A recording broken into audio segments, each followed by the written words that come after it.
Première dame de la République là, Premier ministre de Haïti, Monsieur le ministre, membre comité coordination et suivi stratégie nationale inclusion financière.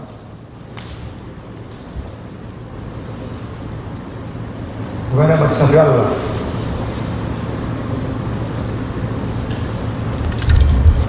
Membre conseil d'administration BRH, représentant secrétariat privé président centre, conseiller président là, représentant de délégué unique,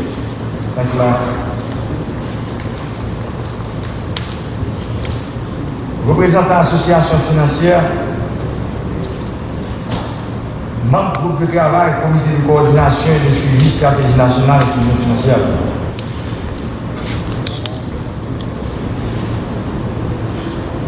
Représentant APB, déparler de l'association professionnelle des banques.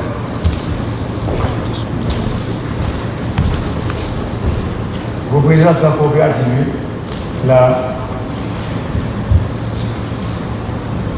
représentant presse parlée et spectacle télévisé qui est là avec nous aujourd'hui.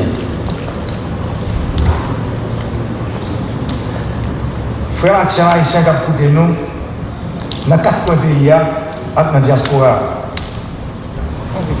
Ça y a presque 6 ans. Depuis le document Stratégie nationale, inclusion financière de préparer. Document ça, ces outils politiques publics pour développement, inclusion financière dans le pays. Aujourd'hui, nous arrivons dans une phase importante. Côté administration et gouvernement, à témoigner engagement pour marier stratégie nationale inclusion financière avec l'autre politique publique gouvernement. Pour nous mener en bataille contre la misère dans le pays. Pas de pays sur la terre qui a parlé de développement sans crédit. Mais pour ça qu'il y a une réalité, il faut que nous commencions à porter bon gens de lumière par la population. Ça veut dire qu'il faut nous éduquer. Mesdames, Messieurs, c'est avec une pile satisfaction que m'a installé le comité sur stratégie nationale pour l'inclusion financière. Si moi choisi dans le contexte crise sanitaire Covid-19 là, installer le comité ça, c'est parce que il correspond à deux plus grosses préoccupations. Première, c'est permettre à la majorité des entrepreneurs qui ont besoin de développer business.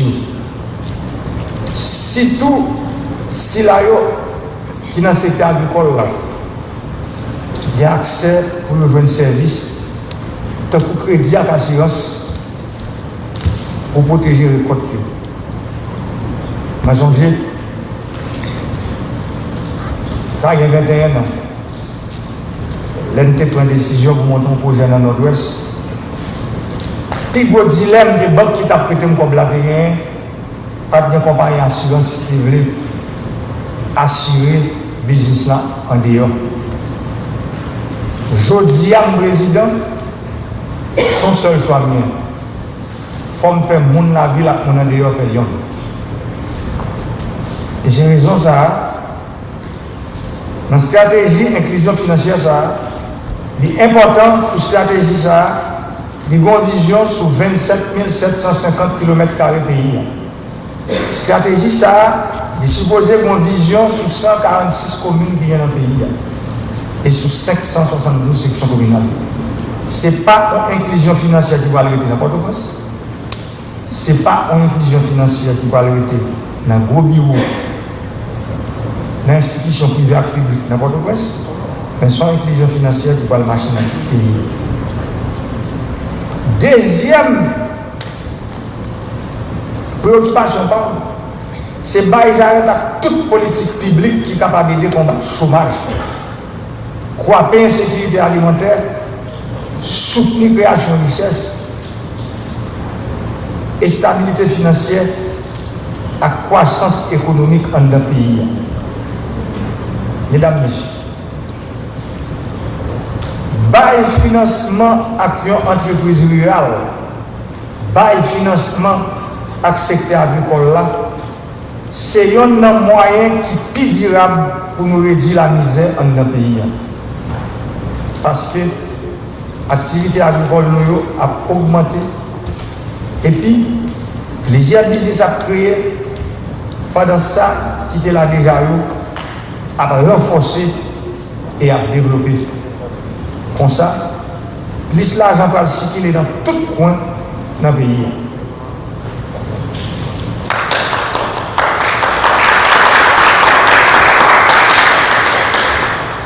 Conjoncture pas facile, situation pas facile. Et mission ça nous gagne, les difficiles en pile en pile.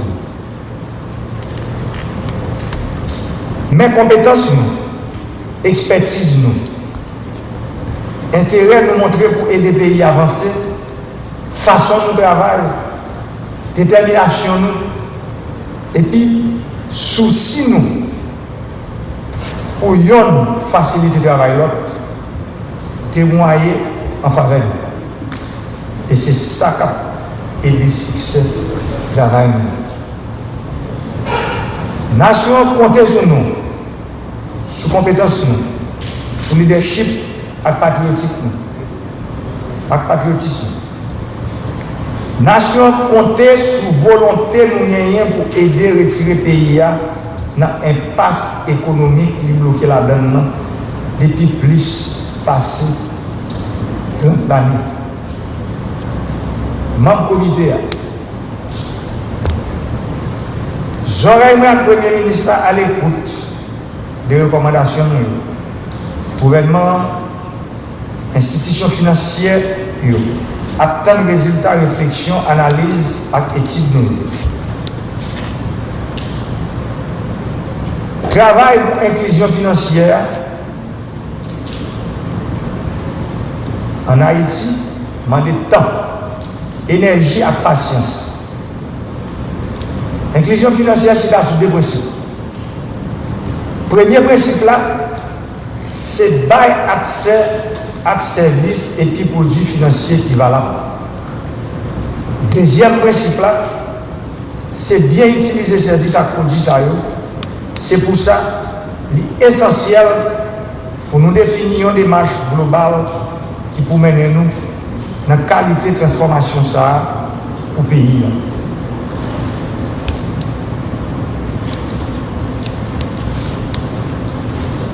Chiffre clair, c'est seulement 54% de la population qui bénéficie du système financier.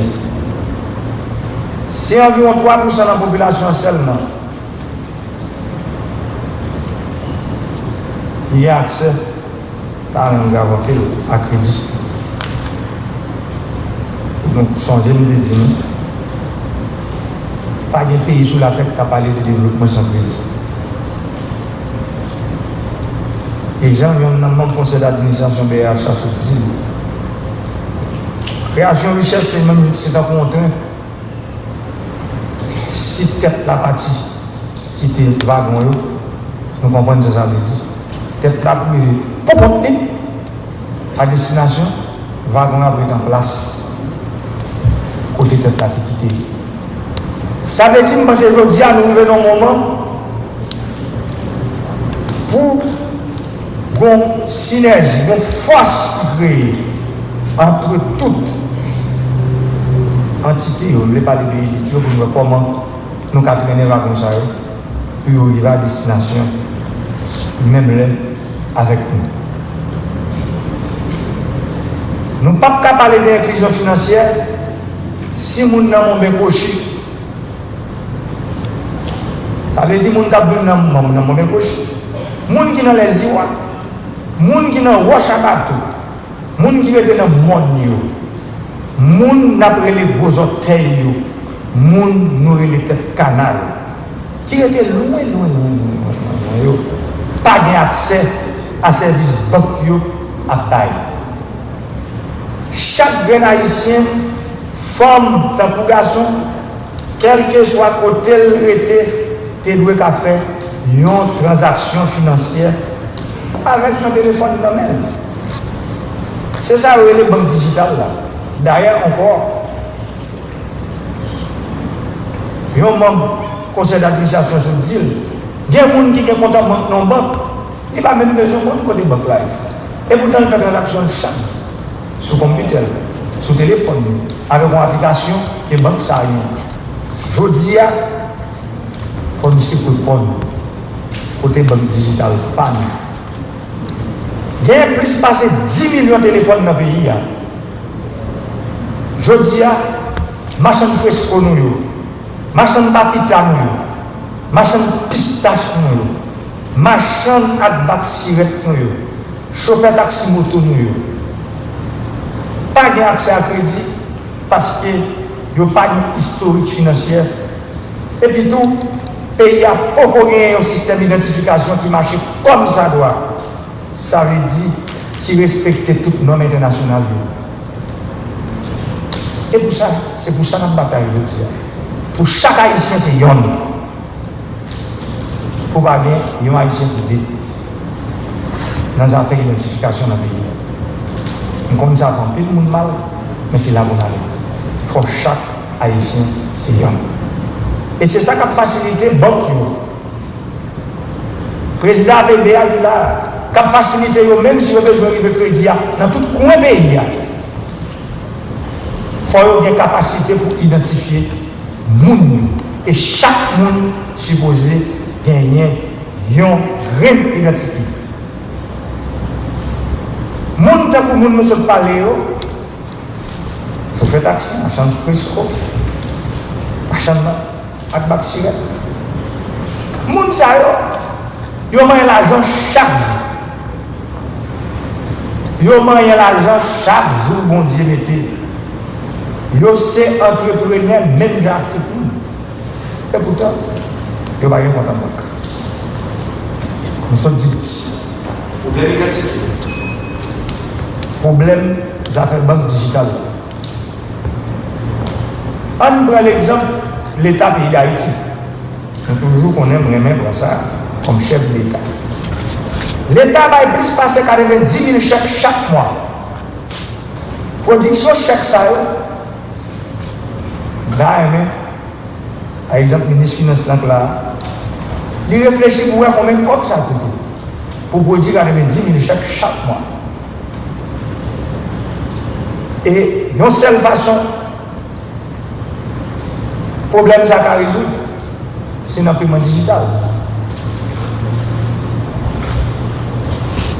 Tout le monde a un téléphone.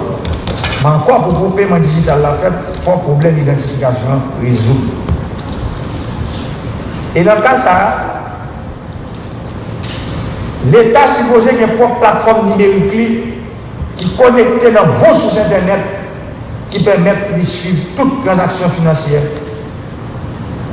Ça y est, en temps réel. Mais pour l'État gagner une bonne plateforme numérique, il faut qu'il y ait une infrastructure numérique.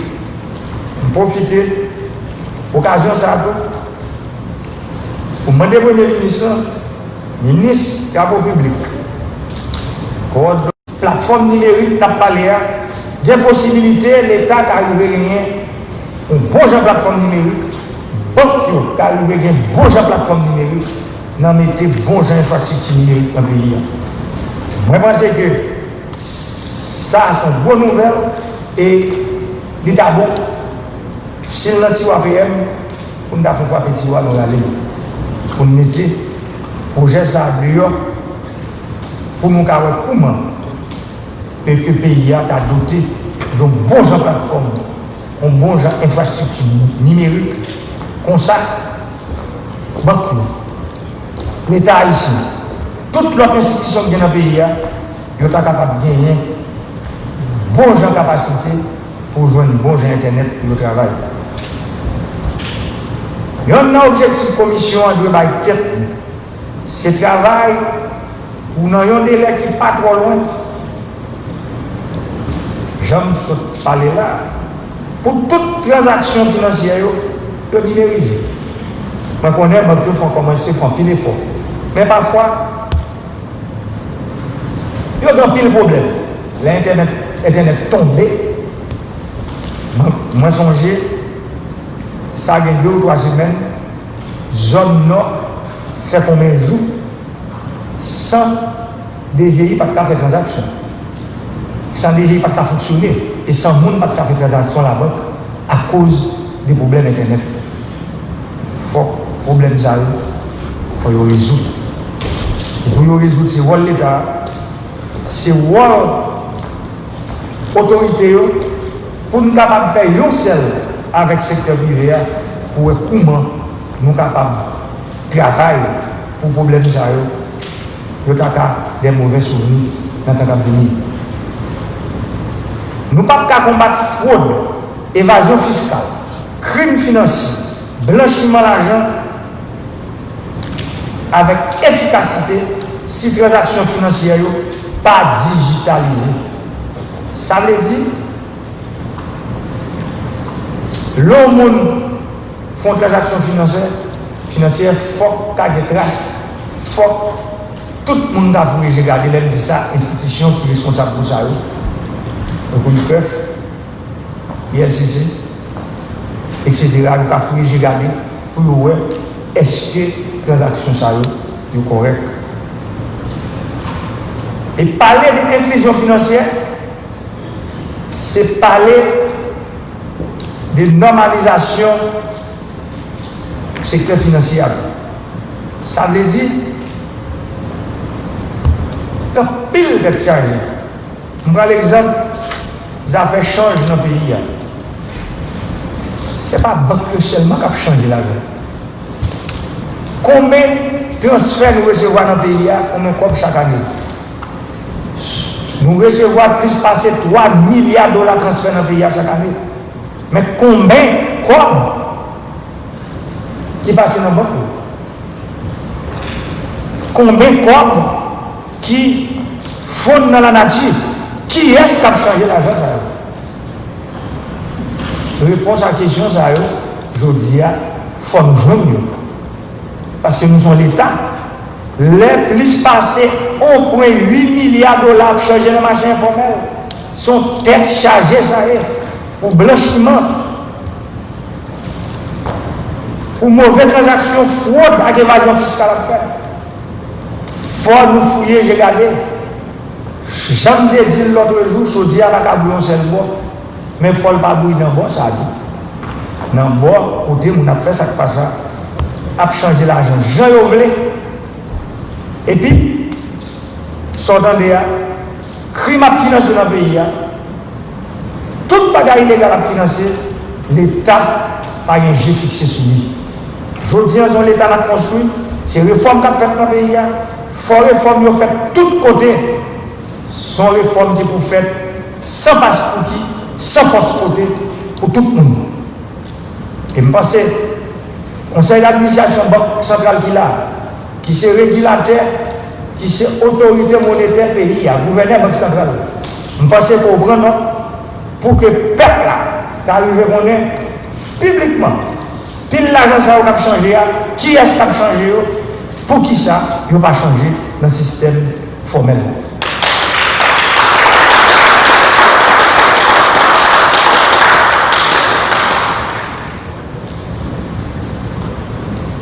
Et, on corrige ça, je dis là, il faut nous souligner, il y a 326 points de service banque commerciale dans le pays. Alors qu'il y a 1900 maisons de transfert. Ça veut dire c'est pour montrer nous que maisons de transfert sont plus que banque. Nous comprenons bien pour qui ça force économique du pays à Chita sous l'argent qui a sauté notre bord de l'eau. Mais l'argent qui a sauté notre bord de l'eau, pas qu'à arrêter sans contrôle. Faut que l'argent qui a sauté notre bord de l'eau. Peuple là, j'aime te dire là, nous travaillons dans avantage, ça veut dire nous protéger pour lui-même. L'aile qui est tout au parle qui est dans le calvé dans main, j'ai roué le bouli, mais tout, faut que gros j'ai fouillé, j'ai gardé, moun qui a gros l'esprit dans les affaires politiques monétaires dans le pays pour problème ça résoudre. Parce que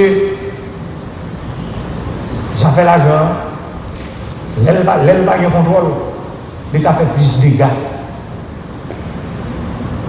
Il a fait plus mal que bien, l'aile pas de contrôle. Et m'a dit tout le monde qui a habitude, il y a une mauvaise habitude. Nous connaissons que les mauvaises habitudes dans la vie de Dieu. Les gens qui ont une mauvaise habitude, c'est pour les gens qui comptent pour l'acheter, qui voisin, qui ont gros l'argent cash. On dit comment c'est qu'on ralentit, rentrer dans le système financier pour faire transfert pour vous formel. Parce que l'information, comment c'est qu'on dans pile l'argent qui a traversé pour acheter cash. Nous ne pouvons pas tolérer ça.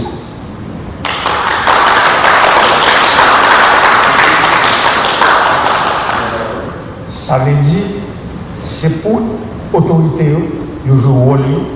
Et là, au monde, pour voir ça, dans ça qui passe, il va y avoir pas. Ça veut dire depuis au bon, au compte tout droit, au tout poil. Ça veut dire, j'ai fait l'argent. Quand tu as Haïti parfois, pour aller acheter marchandises, il faut que un gros jet fixé sur ça. Parce que si je suis clair, quantité de commerce nous fait à pays voisin, avec quantité de transfert d'argent qui fait dans le système formel là, il va balancer. Côte reste comme la passe. Ça, il faut nous fouiller, j'ai regardé. Pour nous connaître qui va passer et pour nous bloquer, fuite ça, pour que l'argent puisse passer dans le chemin formel.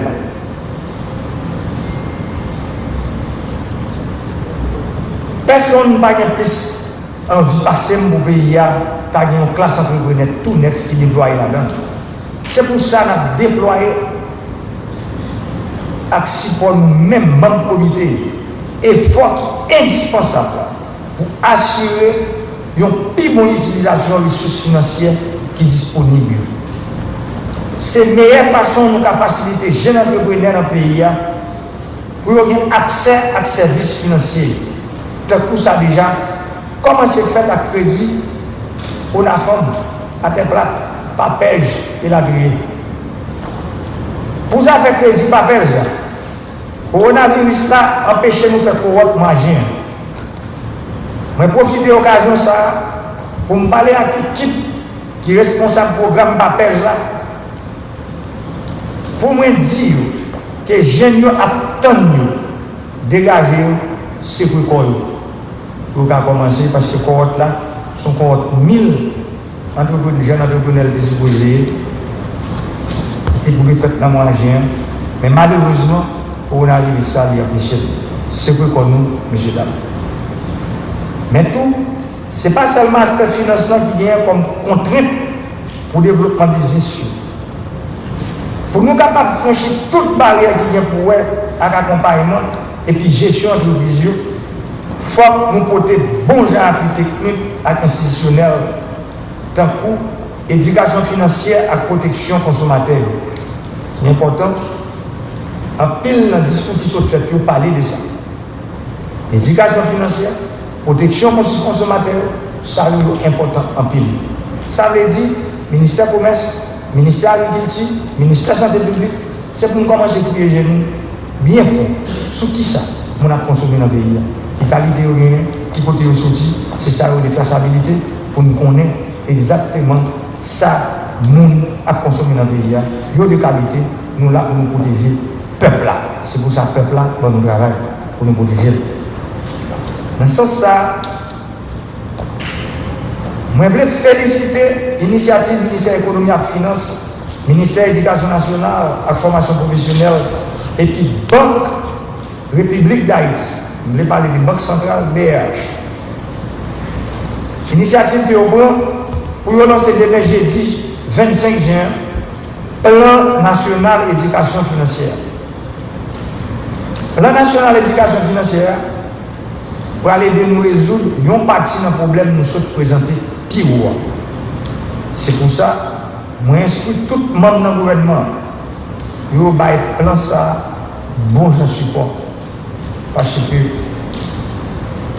là, nous mettons tout le monde ensemble, résultat, nous avons plus vite. Travail à bonne, chai à loup. C'est pour ça, nous avons dirigé tout effort nous, dans la même direction, dans le même sens. Dans le sens intérêt général, dans le sens intérêt peuple. Instrument financier nous pouvons déployer en Haïti, doit cadrer à la réalité du pays, avec besoin secteur. C'est seul comme ça que nous sommes capables de réussir. Parce que si nous ne prenons pas en compte tout le monde, ni ça qui compte lui, ni ça qui ne va compte lui, ni ça qui est en dehors, ni ça qui est la ville, ni ça qui est riche, ni ça qui est pauvre, résultat nous nous ne doit pas gagner. Il faut que tout le monde nous prenne en compte l'objectif travail. Et c'est le plus gros moyen pour nous réussir à répondre tout à l'objectif de développement durable de notre pays. Nous connaissons les ODD, nous tous qui là. Nous connaissons, nous ne pouvons pas justifier. Nous tous connaissons, c'est des objectifs qui là pour nous respecter d'ici 2030. Moi-même, ma prérequis. Bataille là difficile, en pile. Bataille que nous avons menée pour payer à une route, pour le de l'eau, pour le courant. Bataille n'est pas facile. En pile problème. Mais, ça m'a dit, peuple haïtien, nous avons mis en route, mais nous avons de bonnes nouvelles. Parce que. Monsieur le Président, Madame la Première Dame, Monsieur le Premier ministre, Mesdames, Messieurs les membres du gouvernement, Mesdames, Messieurs, en vos rangs, titres, grades et qualités. Le monde de la finance, c'est un monde complexe, un monde qui est essentiel, malgré sa complexité, essentiel au développement de notre pays. Voilà pourquoi un comité a été mis sur pied. Ce comité va vous être présenté ce matin. Et ce comité a été mis sur pied pour coordonner le suivi de la stratégie nationale d'inclusion financière. Ce comité de coordination comprend le ministère de l'économie et des finances, le ministère du commerce et de l'industrie, le ministère de l'éducation nationale et de la formation professionnelle, le ministère de la justice et de la sécurité publique, le ministère de la planification et de la coopération externe, la Banque de la République d'Haïti et 3 représentants de la présidence. Ce comité, aura un groupe de travail, et dans ce groupe de travail, nous trouvons le ministère de l'économie et des finances, le ministère du commerce et de l'industrie, le ministère de l'éducation nationale et de la formation professionnelle, le ministère de la justice et de la sécurité publique, le ministère de la planification et de la coopération externe, la Banque de la République d'Haïti, la présidence, l'association professionnelle des banques, l'association du secteur de la microfinance, l'association du secteur des coopératives d'épargne et de crédit. Pour nous mettre dans le contexte de la création de ce comité et la présentation de ce comité d'inclusion financière, écoutons à présent le gouverneur de la BRH, M. Biden Dubois.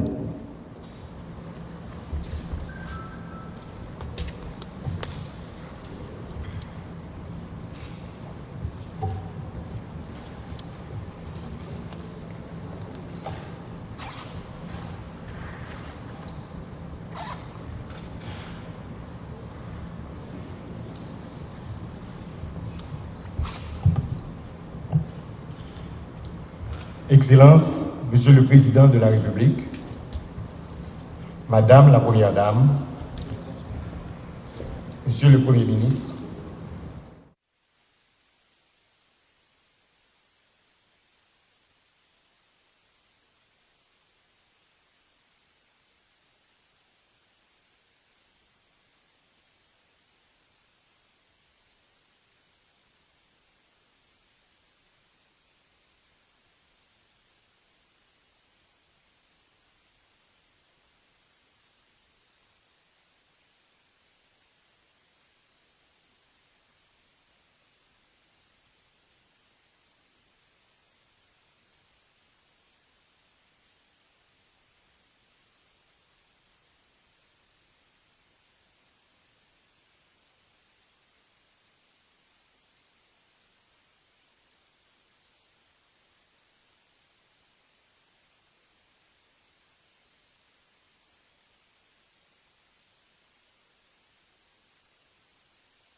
d'avoir donné suite aux prescrits du document de la stratégie nationale d'inclusion financière en mettant en place la Commission nationale d'intérêt stratégique pour l'objectif gouvernemental d'expansion de l'inclusion financière à travers le territoire national.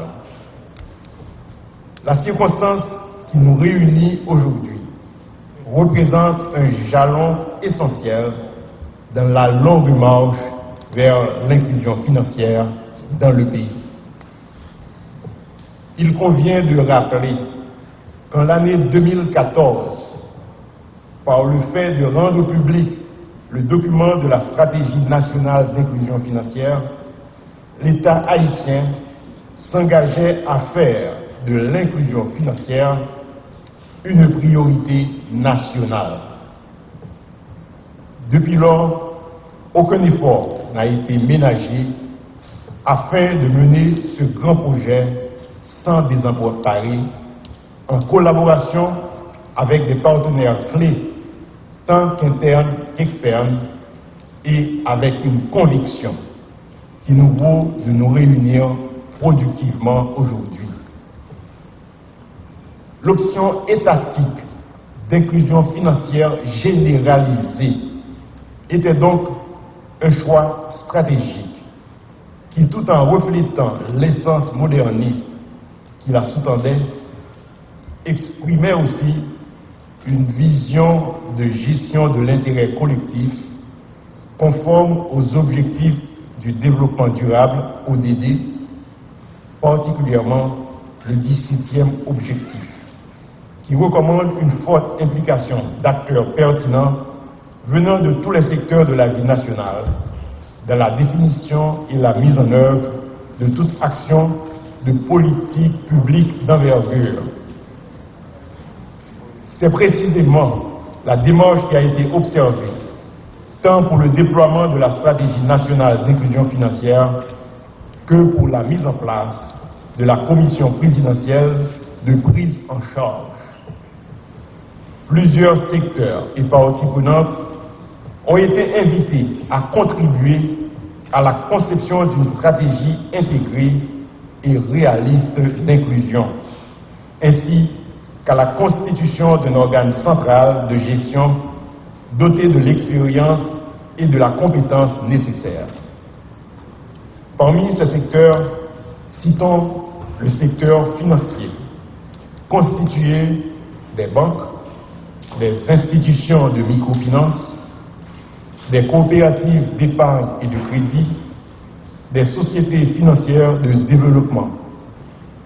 Citons aussi le secteur des assurances, les fintech, les ONG locales et étrangères et les opérateurs de téléphonie mobile, sans omettre l'apport de nos partenaires techniques et financiers internationaux travaillant dans l'inclusion financière.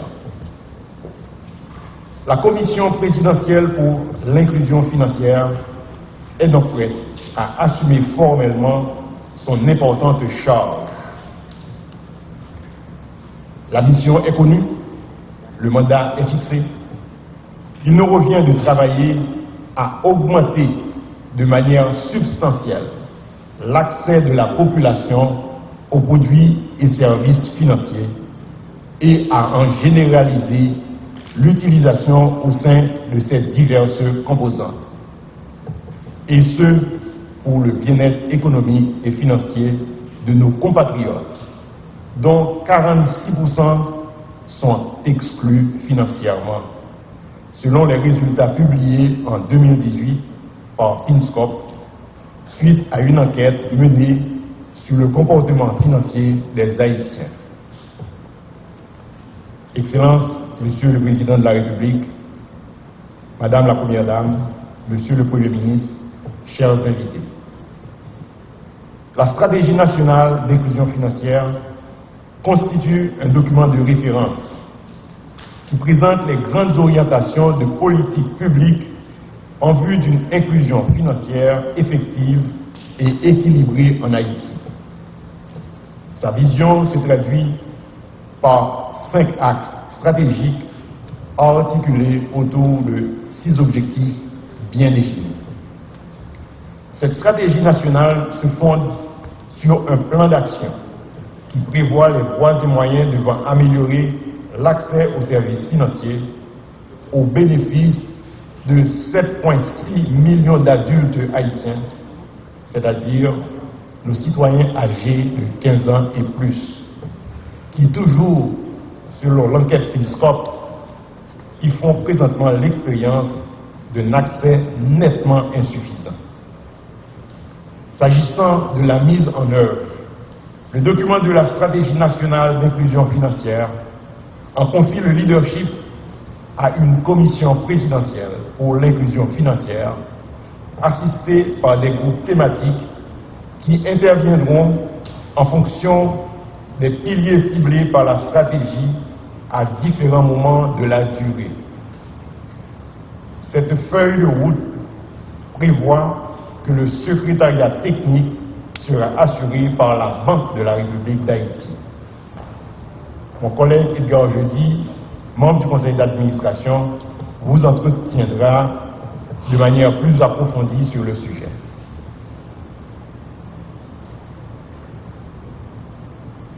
Excellences, Monsieur le Président de la République, Monsieur le Premier ministre, distingués invités, j'ai l'honneur de partager avec vous, en bref, quelques détails qui éclaireront rapidement le chemin parcouru depuis l'émergence de l'idée d'une stratégie nationale d'inclusion financière jusqu'à aujourd'hui.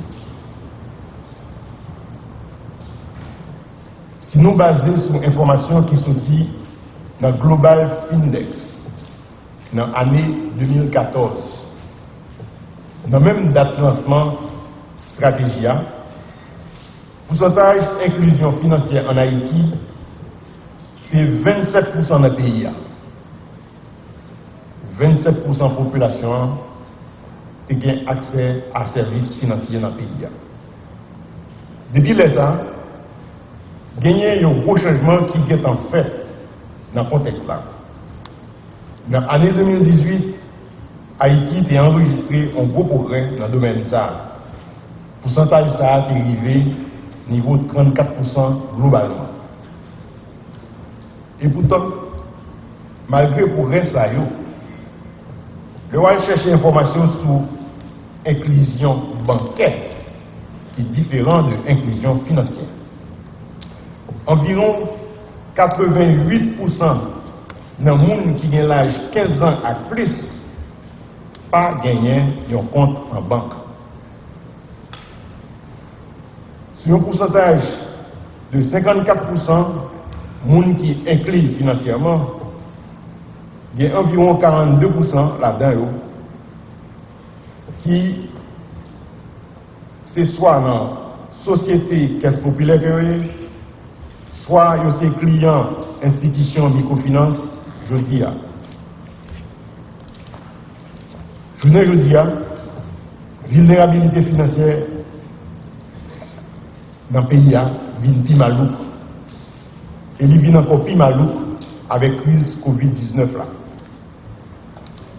De façon de souquer économie sur la planète là, d'après ça, experts ont pensé, la pandémie vient mettre pique devant nous toute inégalité sociale qui existait déjà, mais que nous ne pouvons pas. Avec un gros impact, maman pemba, sur entreprises informelles, sur travailleurs dans l'économie informelle, sur les entreprises suites, sur les petites et moyennes entreprises.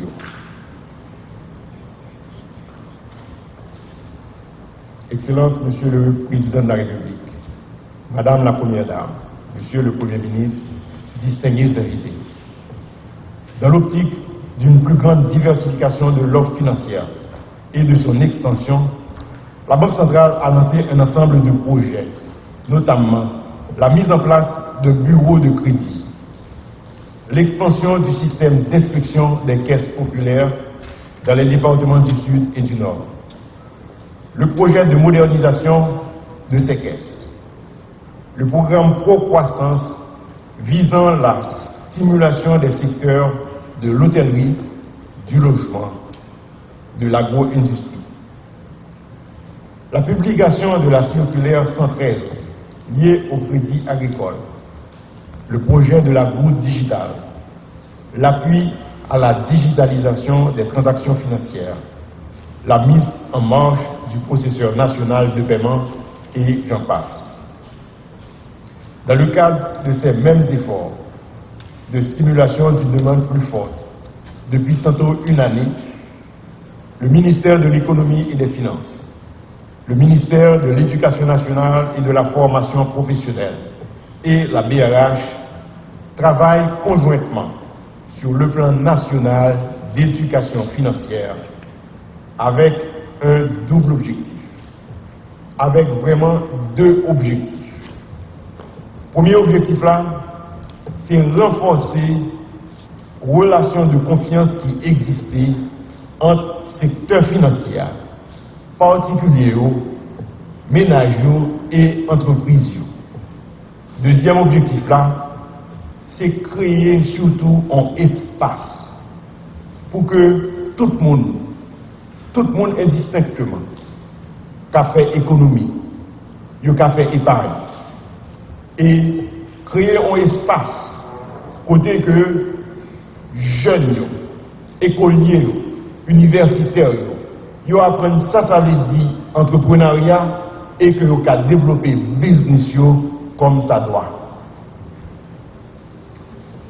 Ce jeudi 25 juin 2020, c'est-à-dire demain, sous le haut patronage du président de la République, le document cadre pour l'éducation financière, dit PNEF, Plan national de l'éducation financière pour Haïti, sera rendu public.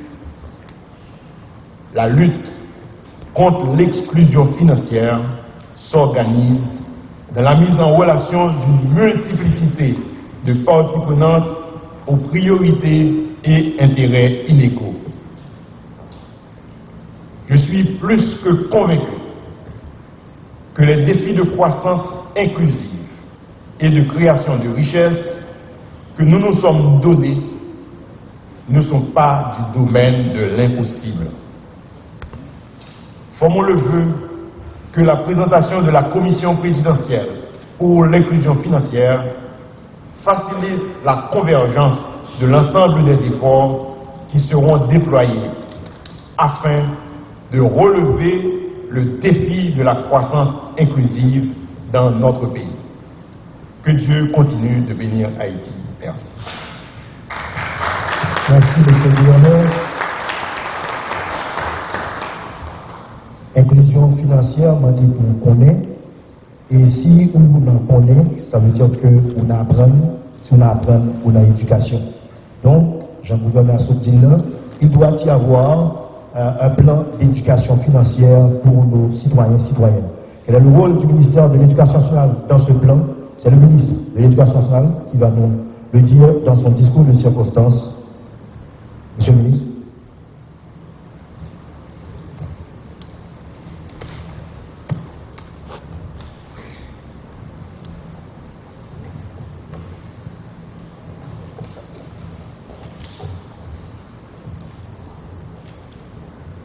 Son Excellence, Monsieur le Président de la République,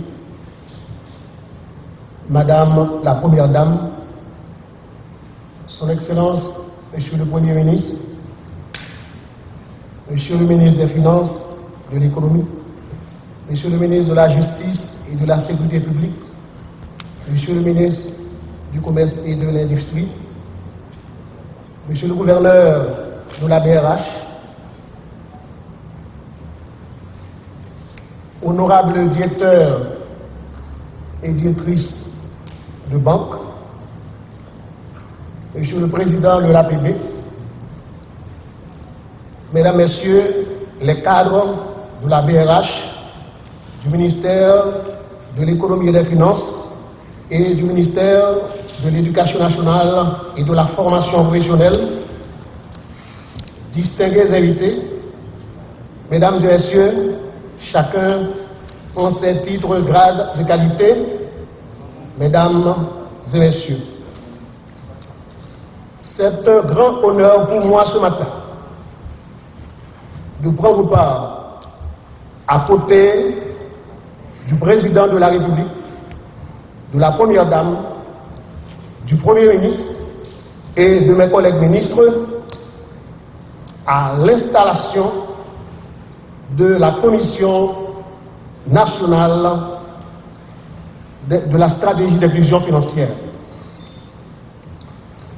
À un moment où l'humanité tout entière fait face à une crise sans précédent, il s'avère urgent de réfléchir sur nos choix économiques à la portée de ces derniers, à la place de l'humain dans nos politiques, ainsi qu'aux enjeux de santé et de sécurité au regard des nouveaux défis et mutations qui interpellent l'ensemble des citoyennes et des citoyens du monde.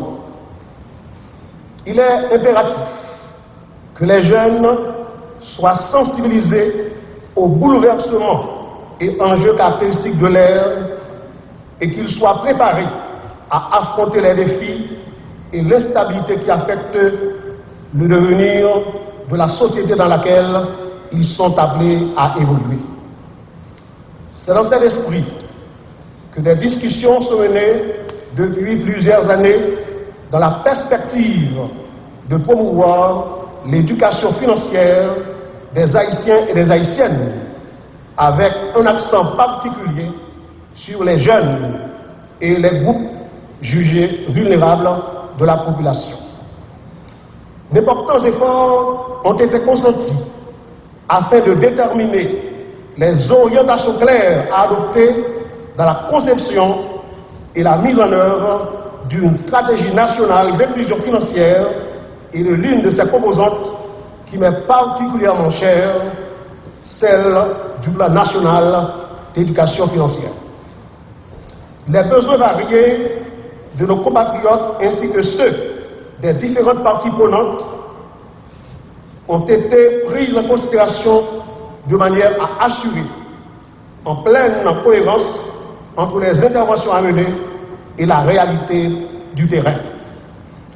Permettez-moi à présent de porter à votre attention un certain nombre d'arguments qui méritent en faveur du déploiement d'un plan national d'éducation financière et d'une stratégie d'inclusion financière. D'abord, un pan important de la littérature scientifique démontre qu'un peuple éduqué en général, et plus particulièrement sur la question des finances, fait des choix plus éclairés en matière de consommation et d'augmentation, de prévention des biens, des acquis, en matière d'épargne, des sens de ses revenus, mais aussi en matière de procréation et du temps nécessaire pour fonder une famille.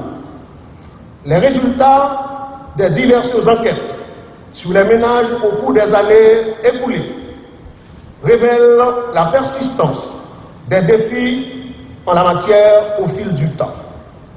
De plus, l'éducation financière impacte aussi indirectement la préservation des biens publics, puisqu'elle éveillera indubitablement chez le citoyen le respect des droits de propriété, la nécessité de stabilité politique, de la bonne gouvernance et du même coup son pouvoir de contrôle qu'il se doit d'exercer en tant que citoyen pour imposer la réédition des comptes aux élus. Par ailleurs, faut-il souligner, à l'instar des auteurs du texte de la stratégie nationale d'inclusion financière, que les initiatives en ce sens contribuent à une réduction de la pauvreté, des inégalités de revenus et à la croissance économique sociale. Et surtout, croissance économique locale.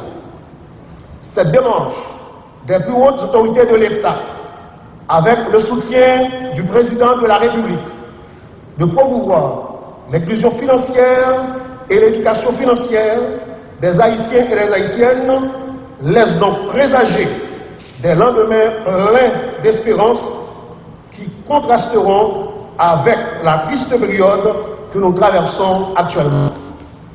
Le ministère de l'Éducation nationale et de la formation professionnelle se réjouit d'apporter sa contribution à cette initiative qui conduira à terme à la naissance de ce citoyen responsable et novateur qui participe pleinement au développement de son pays, conscient de ses potentialités et de ses capacités. La mise en place de cette commission ce matin va permettre la dynamisation de ce processus ayant déjà conduit à l'élaboration d'un plan national d'éducation financière qui sera lancé officiellement demain. Le ministère salue l'ensemble des acteurs qui ont participé à la mise en œuvre de cette action. C'est le début d'une nouvelle étape dans le cheminement de l'inclusion financière recherchée et pour une société plus juste et plus égalitaire. J'invite d'autres acteurs à nous rejoindre dans cette démarche pour le bien de la République, pour le bien de nos jeunes et de toute la société en général. Il ne reste qu'à souhaiter bon travail à tous les membres de la commission présidentielle et que les fruits de leurs produits soient utiles à toute la société. Je vous remercie. Merci, Monsieur le ministre. Commission présidentielle, ça, qui est créée pour capable définir une stratégie d'inclusion financière, il y a comme institution qui a présidé, c'est le ministère de l'économie et des finances. Et pour qu'on est là, aujourd'hui, le monde qui n'a tête c'est ça, c'est Michel Patrick Wavert qui va présenter nos orientations, présidence, comité de stratégie d'inclusion financière. Monsieur le ministre.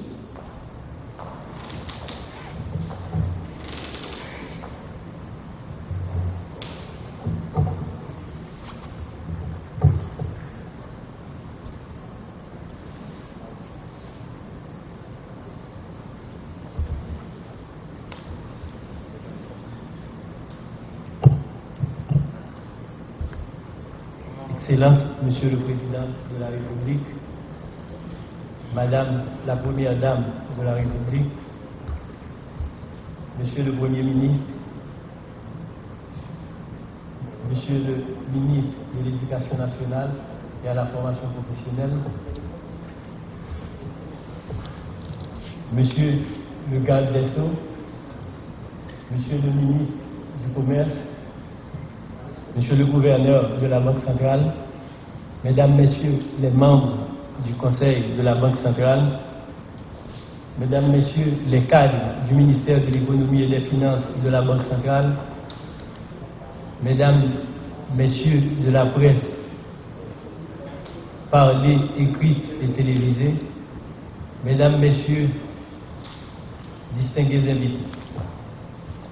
Aujourd'hui, l'histoire de notre pays est en train de noter que sous le leadership avisé du président de la République, son Excellence Jovenel Moïse, une avancée extraordinaire a été accomplie dans la mise en œuvre de la stratégie nationale d'inclusion financière lancée en 2014.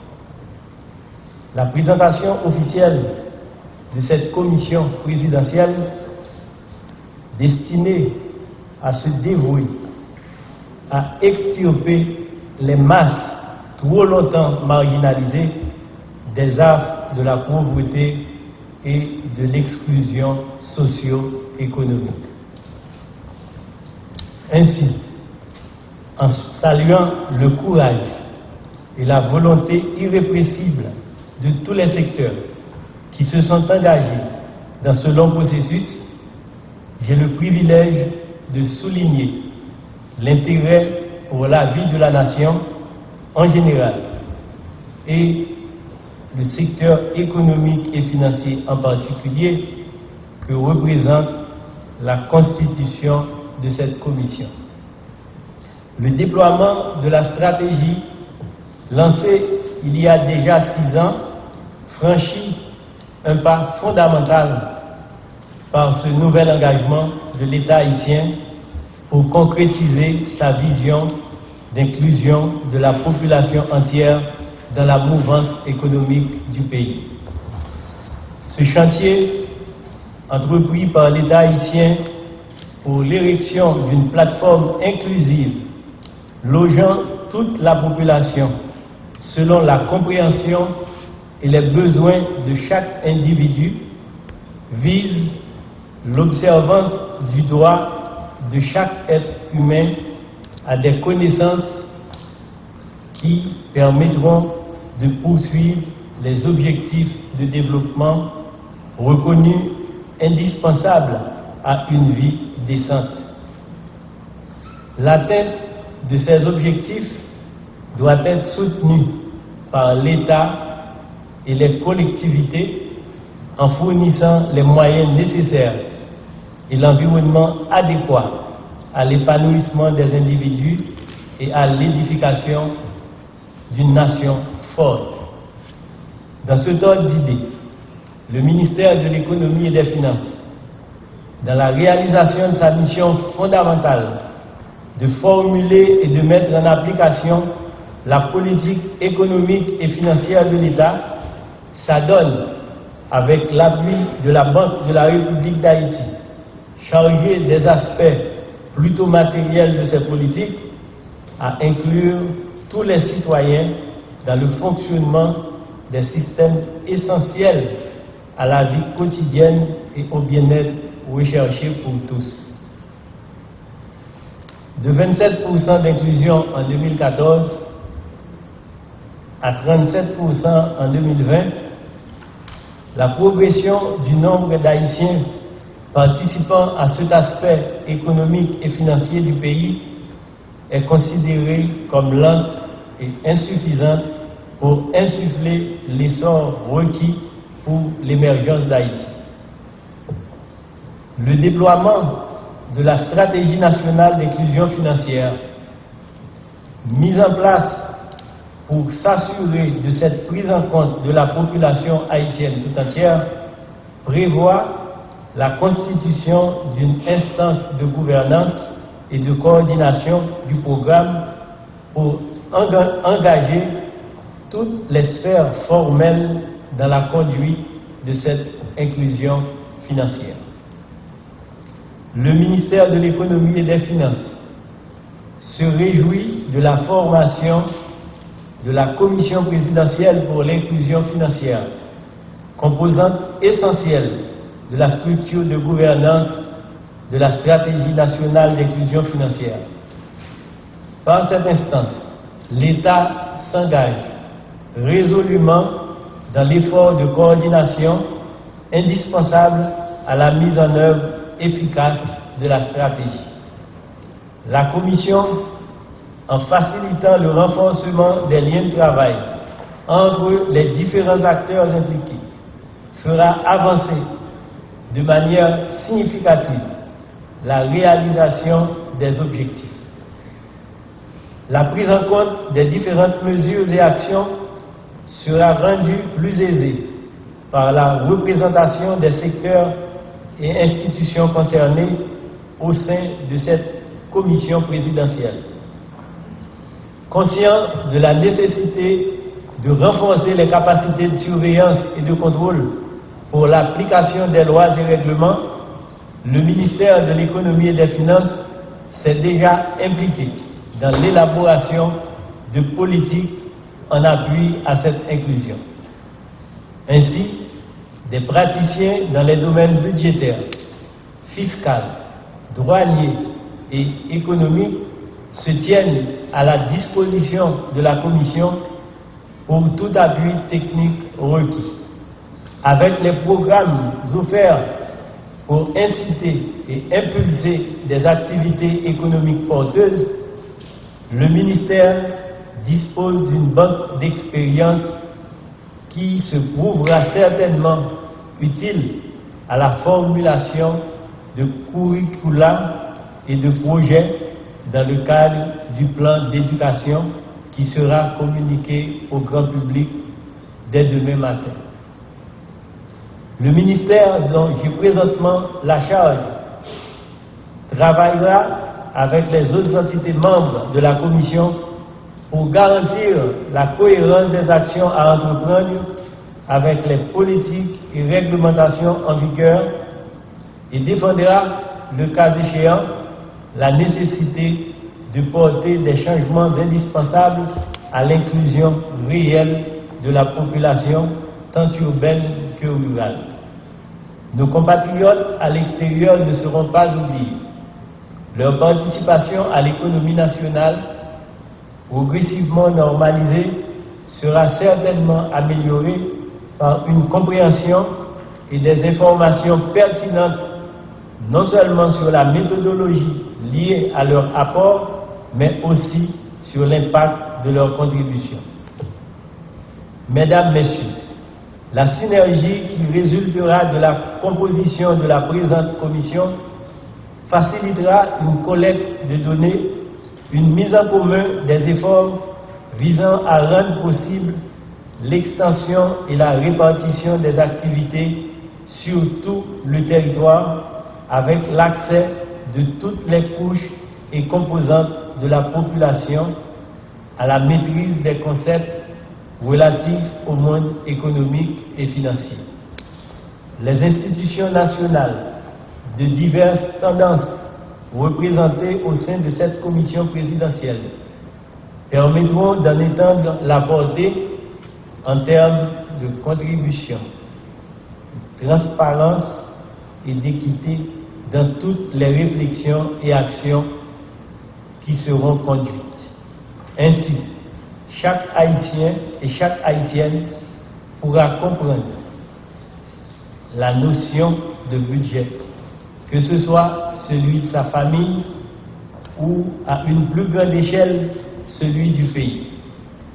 Saisir la différence entre une prévision et une dépense engagée et se soucier de sa contribution aux débours liés aux acquisitions de biens et de services communs.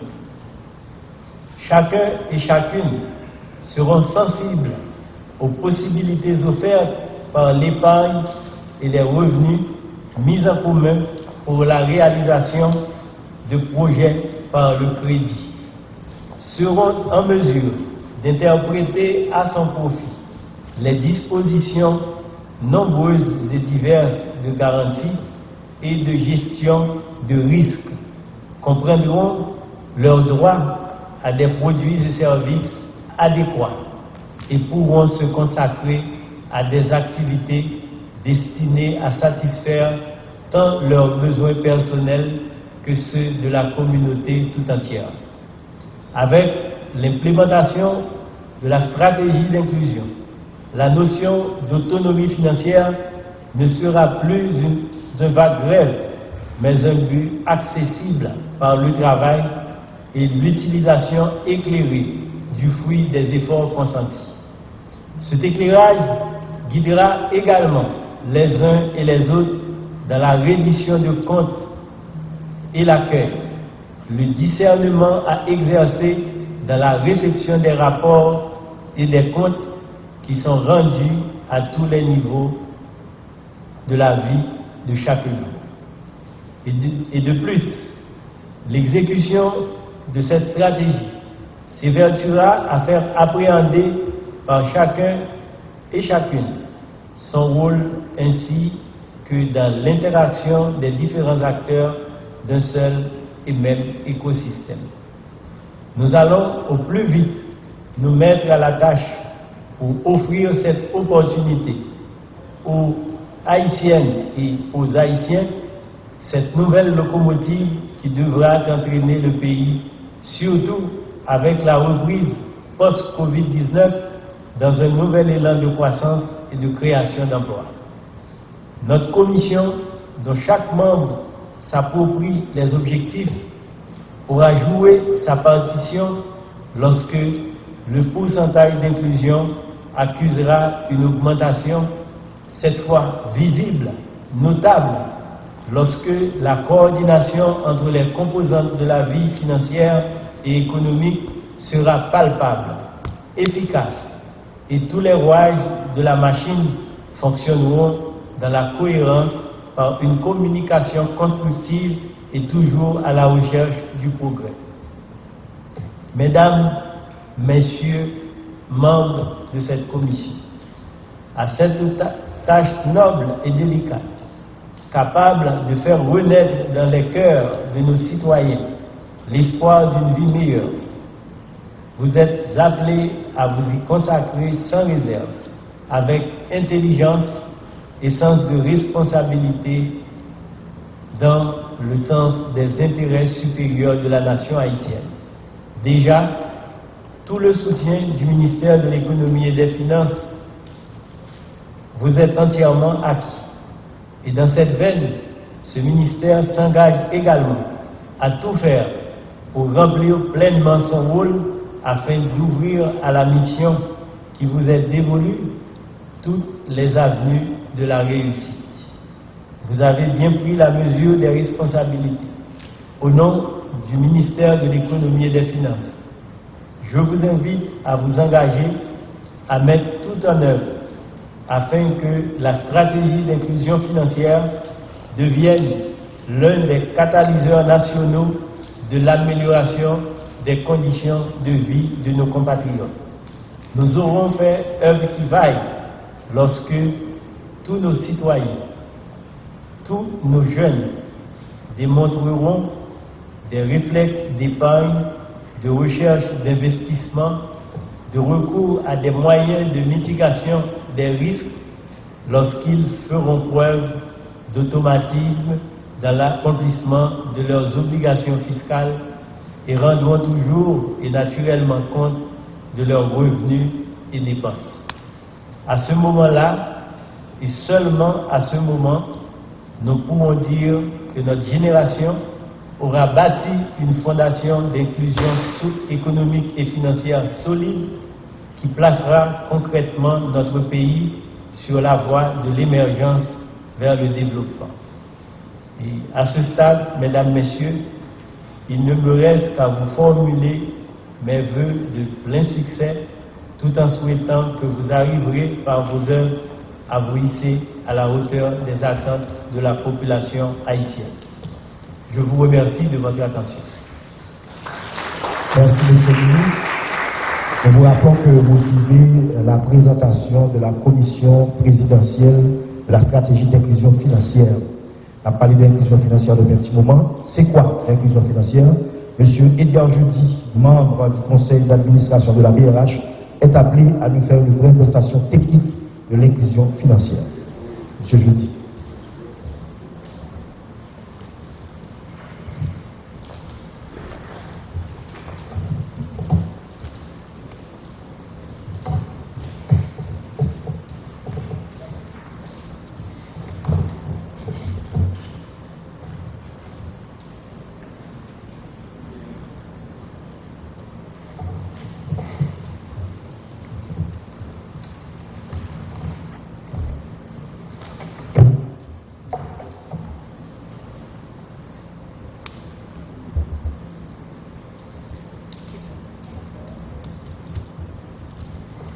Excellence, Monsieur Jovenel Moïse, président de la République,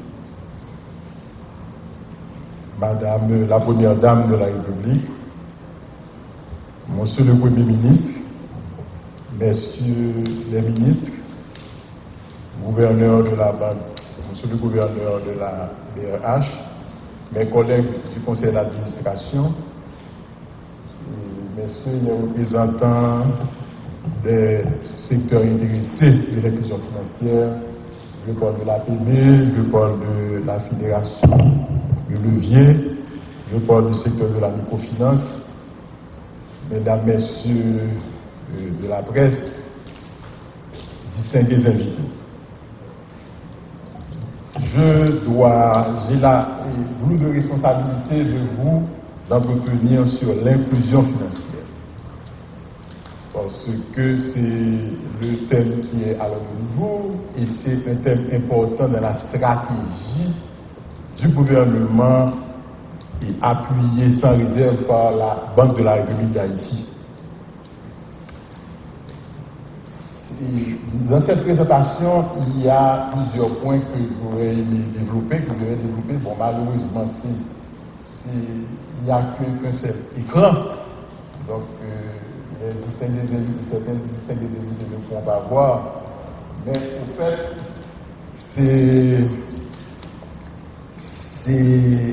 il s'agira pour moi de définir l'inclusion financière, de parler aussi des axes de l'inclusion financière, de parler aussi de la stratégie nationale de l'inclusion financière, des mécanismes de mise en œuvre, de la structure de gouvernance et des principes directeurs, les 9 principes directeurs qui parlent de la stratégie nationale de l'inclusion financière. Donc, si on parle de l'inclusion financière, c'est quoi l'inclusion financière? En fait, l'inclusion financière, c'est l'intégration des individus, des ménages et des entreprises dans le système financier. En fait, c'est le fait de donner aux gens, ceux qui sont financièrement exclus, accès aux produits et services financiers. Que ce soit pour faire mon accès à compte d'épargne, pour faire mon accès à crédit, pour faire accès à assurance ou autre, et bien tout ça l'entrée dans l'inclusion financière.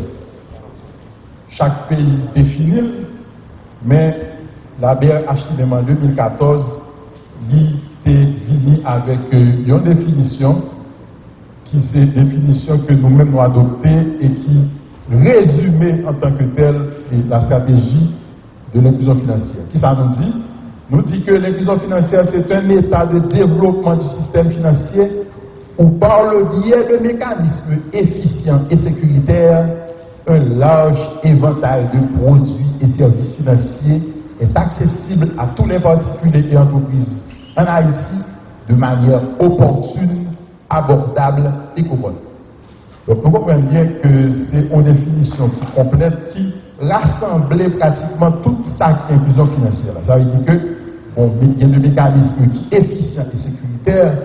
Autrement dit, ce n'est pas juste se faire entrer dans le système alors que son système qui a un paquet de problèmes là, nous n'avons pas compris ou bien que nous sommes exposés à un monde qui a piraté contre etc. Donc ça doit être un mécanisme efficient et sécuritaire et qui est accessible. Le nouveau niveau d'accessibilité, nous, quel que soit côté dans le pays, il faut que nous ayons accès à lui-même. Donc c'est comme ça que nous définissons. Et nous avons basé sur un Kinscope que le gouverneur vous a parlé tout à l'heure. En fait, c'est une institution qui était venue ici en 2018, qui a fait une enquête sur toute l'étendue du territoire et qui arrivait à joindre des statistiques. Statistiques que nous joignons, nous faisons que c'est 11% seulement de la population haïtienne qui a accès à ce secteur bancaire là, et il y a environ 33% qui ont accès à ça nous les IFNB, qui sont institutions financières non bancaires, qui ne fait que pratiquement dans deux branches qui sont plus de façon pour nous entrer dans le système financier, c'est environ 44% en 2018. Donc là, nous comparons ça avec l'autre pays, tant que le Bénin, c'est 43%, la Birmanie, le Myanmar, c'est 48%, Eswatini, c'est 83%, et l'Afrique du Sud, il y a 90%. Donc, autrement dit, il y a beaucoup de chemins qui restent à faire pour nous capables vraiment inclure financièrement tout le monde qui est dans le pays. Et là, nous avons un diagramme qui montre que le fait qu'on a un secteur bancaire formel là, ça va dire que le PACAP a un compte dans l'institution financière non bancaire. Il y a même des comptes dans le secteur informel. Tout ça, c'est basé sur Kinscope. Et il y a aussi des statistiques par rapport à une série de monde qui est dans le pays, comment ils ont inclus financièrement. Donc, nous voyons que les gens qui travaillent dans le gouvernement, même c'est 57% seulement qui dans le secteur, qui gagnent des comptes bancaires. Les gens qui sont employés dans le secteur privé, c'est 49%. Et les gens qui sont dans le secteur informel, là, c'est 17%. Les travailleurs indépendants, c'est 11%. Moun cap pour recevoir petit transfert, c'est 10% seulement qui dans le secteur bancaire là. Donc, et puis, les agriculteurs qui n'ont pêche avec l'agriculture, c'est à peine 4%. Donc, ce sont des statistiques qui sont capables d'interpeller nous naturellement. Ça veut dire que c'est le monde seulement qui inclut financièrement parce que nous, on est au niveau de la paysannerie, les gens vraiment embrassé ça dans les institutions financières bancaires, même les dans la banque, dans l'autre coopérative, dans la microfinance, etc., etc. Tableau ça a expliqué tout ça. Et là, nous avons une situation Haïti par rapport à l'autre pays, côté que l'on était 11%, Nigeria lui-même il est à 38%, et Seychelles à 94%, etc., etc. Donc, inclusion financière, la pour ça, c'est important. Bien important parce que ça permet d'améliorer la qualité de la vie de la personne, de contribuer à la lutte contre les inégalités et de favoriser la croissance inclusive et de permettre une réduction de la pauvreté. Parce que ce qui se passe, c'est que ce n'est pas pour rien qui fait que BRH prend l'inclusion financière la comme étant son cheval de bataille. C'est parce que si on veut vraiment que les gens avancent, si l'on veut vraiment que les gens sortent dans la pauvreté, si nous voulons que leur pays la pointe et que ce n'est pas un petit groupe seulement que la pointe, mais que c'est dans son train, tout va déplacer en même temps et que les autres personnes vont bénéficier de la croissance qui va venir, eh bien, et à ce moment-là, on doit pouvoir les inclure financièrement. Ensuite, dans la présentation, on parle des principaux axes de l'inclusion financière. Nous disons là, nous avons l'accès, nous avons la qualité, nous avons l'utilisation. Tout ça, mettez ensemble, l'IBAI, ça nous relève et le bien-être. Là, nous parlons de l'accès, indicateur d'accès de l'inclusion financière, là, ça reflète l'étendue et la portée des services financiers, comme la pénétration des succursales ou bien la présence ou bien la disponibilité de dispositifs comme ce qu'on appelle les POS, etc. Parce que nous connaissons que les banques actuellement, les banques ne sont pas nécessairement physiques. Au contraire, la tendance actuelle, ce n'est pas de banque physique du tout. Il y a deux pays où aller, les banque principale, il n'y a pas même mon pied. Pendant ce temps, toute transaction besoin de faire, il fait. Donc, autrement dit, nous n'avons pas besoin de banque physique, donc il y a l'autre outil. C'est ça que les outils électroniques en vogue, à la mode. Il faut que nous fassions façon pour nous mettre ces dispositifs-là à la portée de tout un chacun dans le pays. Ça, c'est l'accès. Quand on parle, par exemple, de la qualité, eh bien, la qualité, c'est nous assurer que les produits et services financiers correspondent aux besoins des clients. Parce que ça peut arriver pour des produits financiers ou bien des services qui ne correspondent pas du tout à ça, la vie, mais réalité côté lié à, ou bien si c'est un paysan, ou bien dans une zone que mon y a, donc il faut qu'il y ait des produits qui sont adaptés à travail que mon a fait. Si on parle de l'utilisation des indicateurs d'utilisation mesure la façon dont les clients utilisent les services financiers, tels que la régularité ou la durée du produit. Les services financiers dans le temps, par exemple, les seuls moyens d'un compte, etc. Parce qu'il y a des gens qui font un compte, c'est juste pour la font transaction, ou bien pour la institution, pour la chercher un bagage. Mais c'est pour un compte qui j'aime actif. Au bout de certain temps, on est capable de perdre compte. Des fois, les institutions financières vont même prendre des frais sous compte parce que ce n'est pas un compte qui est actif, c'est un compte inactif. Donc, autrement dit, ce sont des indicateurs, là où que les comptes qui créent dans le système d'éco, et compte ça, il y a des mouvements qui sont faits sous eux, etc.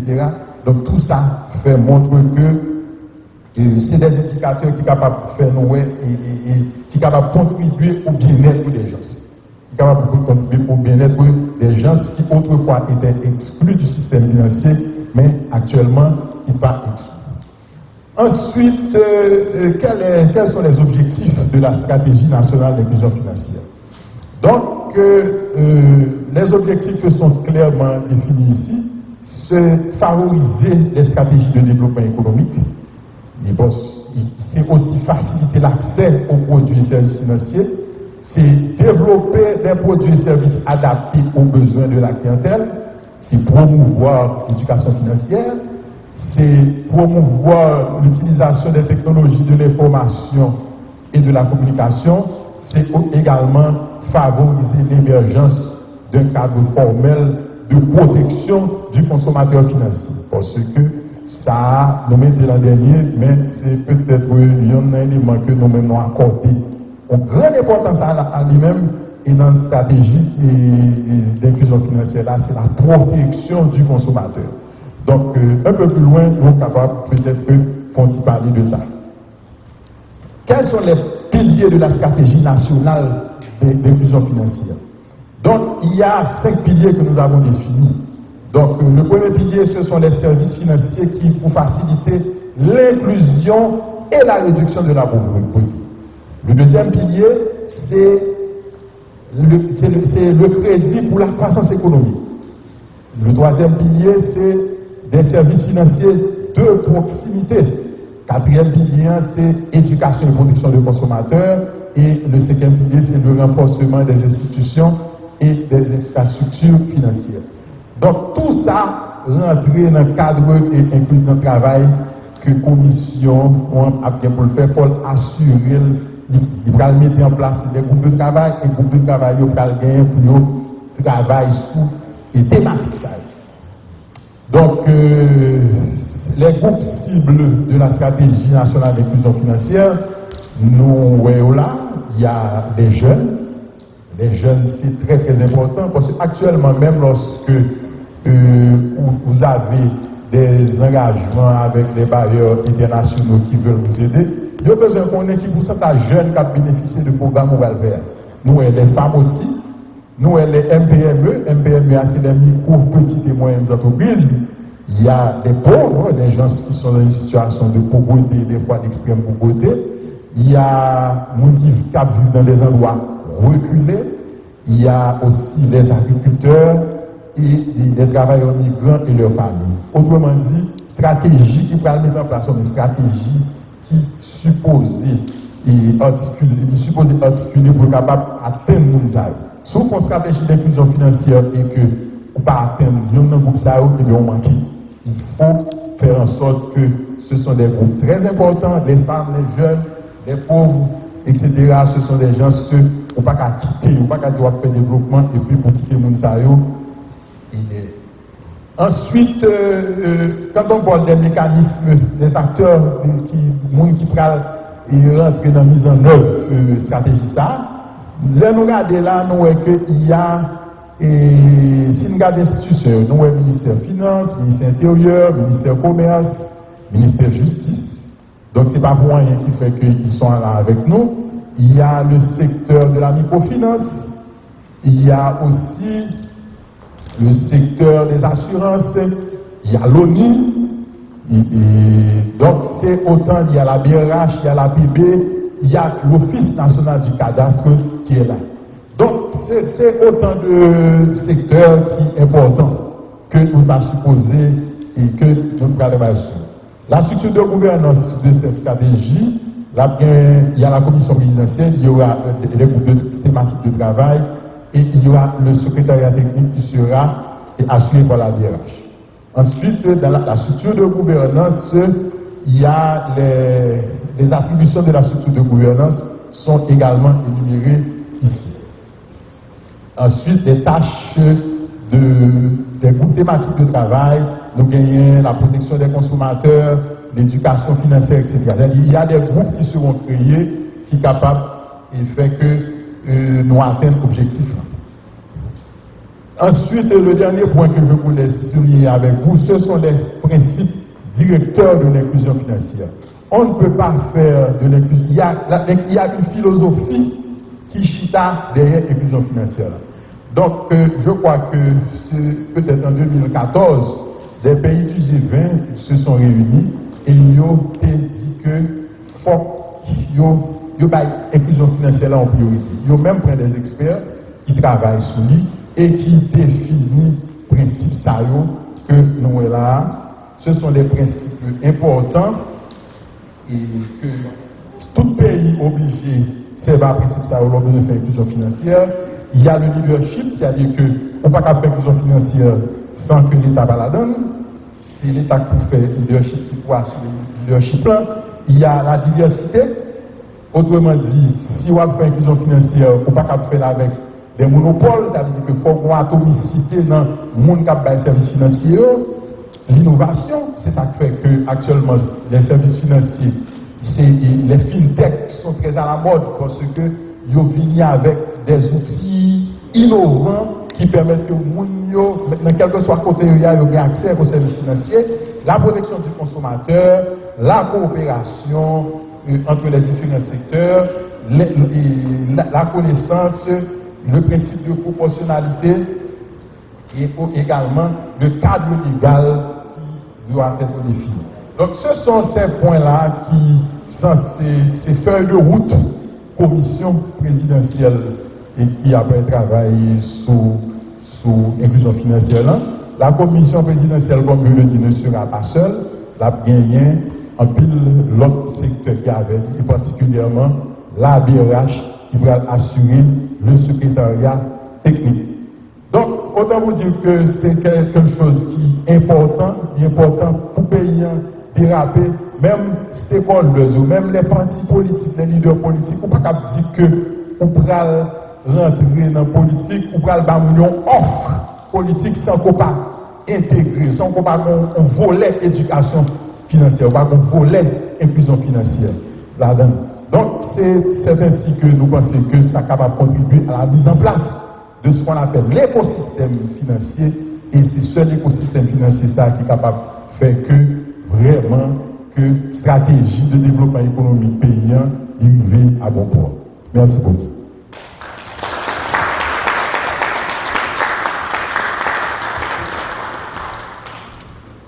Merci, M. Jeudi.